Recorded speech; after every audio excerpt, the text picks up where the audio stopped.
Hello, guys. This is Mr. Evans, your teacher again, and this lesson will be on the life of the Buddha before he became the Buddha.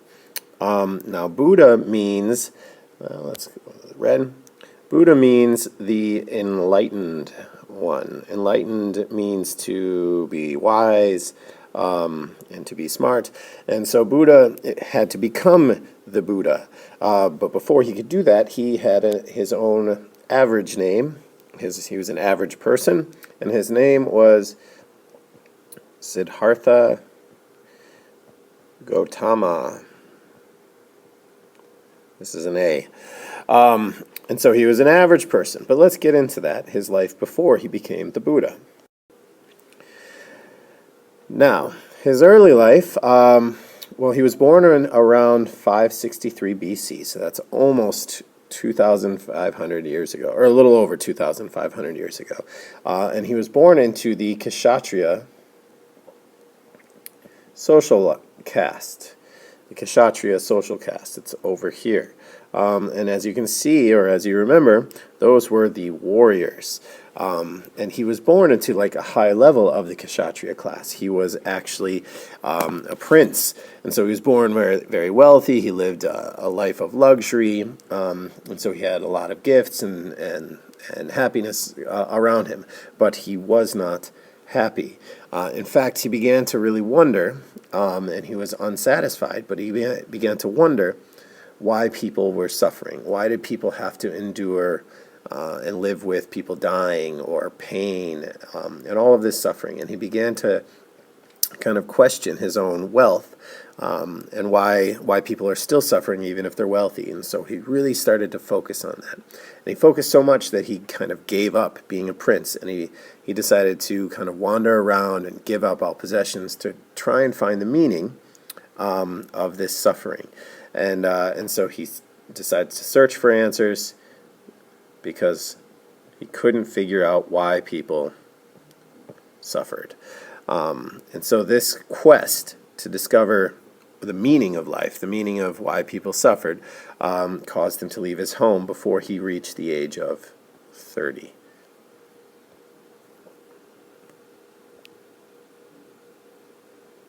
Oh, and we'll move on. Sorry.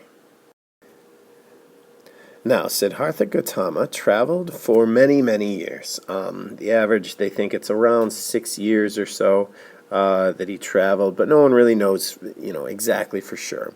But they know that while he was traveling around, he had companions, people who were similar to him, people who also were living similar to him, trying to figure out their own path in life and things like that. But while they were doing that, while they were traveling around for these years, sometimes together, sometimes alone, Siddhartha Gautama was doing something called fasting, which is going without food. Going without food. And this is supposed to help him find this enlightenment, this knowledge, because it's another sacrifice, and it can do stuff to your body, kind of make you go crazy if you don't eat food. We've all experienced that, but it's the fasting is one method, one way that they're going about trying to do this. Another method is through meditation, and this is when you're focusing your mind on spiritual things. Spiritual ideas. And it's really intense focus. You're not thinking about anything else other than one aspect of your spiritual being, or one question you're trying to find an answer to, or many things. So the meditation can be very, very powerful, a very powerful thing. And so together, he's going through this for a long time, but it takes him years. He's still not figuring out the answer, and he becomes frustrated, but he does not give up.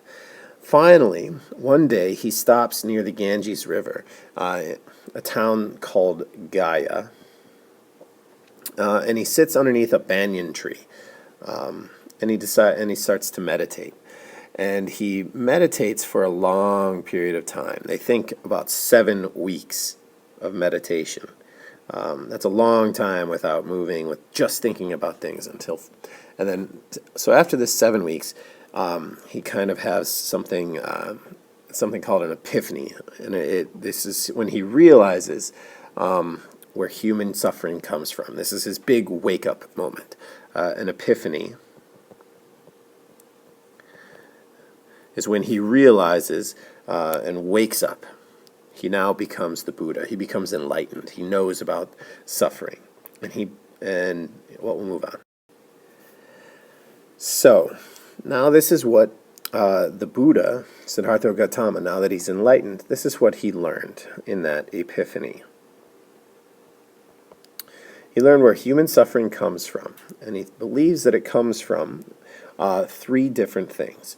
The first is wanting what we like, but we do not have. So think of it as like what you want, your need. You think you may need the new iPhone. Here's a picture of an iPhone. It says it's a 3G, but it's still an iPhone. Some of us may not have an iPhone. Some of us may really, really want an iPhone. And because we really, really want this iPhone, it causes us suffering. Because all of that want of something that we don't have is causing us like mental pain, mental suffering. Because we want that perfect new iPhone. So that is one way that we suffer. Another one could be, wanting to keep something we have already.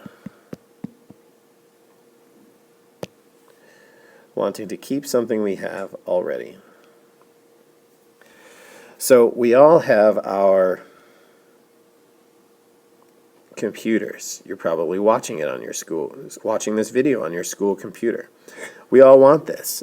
The threat of it going away could cause you suffering. So for instance, if you do something bad, maybe your mom or dad threaten to take away your computer or your video games or watching Frozen or something like that, and that might cause you pain because you want to keep your computer so you can do the things that you want. So because you want to keep something you already have, you love it so much, something you already have, you love it so much, that could cause you suffering because you're afraid that you might lose it. So that is the second thing that might cause you suffering. And the third one is not wanting what we dislike, but we have. So I put an example here of homework. Now, I'm sure you all love listening to my voice at home, but this is homework, watching this video, isn't it? And you don't like homework because no one likes homework, but unfortunately it's necessary. So because you dislike homework and you have it, you are suffering. I am causing you to suffer. I don't mean to. I feel like this is really interesting. You love my voice, but homework is probably something that most people dislike, but you have. So you are suffering. So these are the three things that the Buddha, 1, 2, and 3, believes causes human suffering. And this is his moment when he becomes enlightened. When he becomes enlightened, the Buddha goes off and he teaches those people that used to be with him. He teaches them about what he has learned. And when he becomes teaching, because he is now enlightened, now is when he gets the name, the Buddha. Now is when the Buddha name starts. So he becomes enlightened with this knowledge, and he becomes now the Buddha. So no longer Siddhartha Gautama, you call him the Buddha. Let's move on to the very end. So think about the three things that cause suffering, and I want you to think about all the suffering, the bad stuff that you may hear about or know about in the world, and which do you think causes the most suffering today? You could talk about your own life, or you could talk about big world issues, things that you've seen on the news or something. But I want you to explain, what do you think causes the most suffering today, and explain it. So this should be about one paragraph written, and that's what I need you to turn in for homework today. or tomorrow, next class. Thank you for listening, and I hope I didn't cause you to suffer too much. Bye-bye.